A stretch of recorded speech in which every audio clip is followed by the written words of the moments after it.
Hi అండి.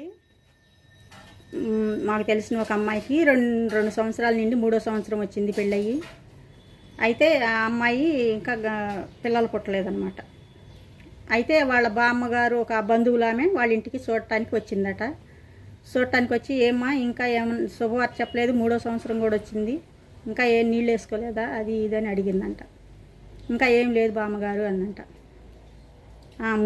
పెళ్ళై 3 ఏళ్ళు అవుతున్నా ఇంకా పిల్లలు పుట్టలేదంటే ఇక నీకు పుట్టరేమో అందంట మొఖాన్ని. అలా ఒక్కొక్కరు పెద్దవాళ్ళు శాదస్తంగా ఏం మాట్లాడితే ఎదుటి వాళ్ళు ఏమనుకుంటారో, వాళ్ళు బాధపడతారో అని కూడా లేకుండా అలా మాట్లాడేస్తూ ఉంటారు.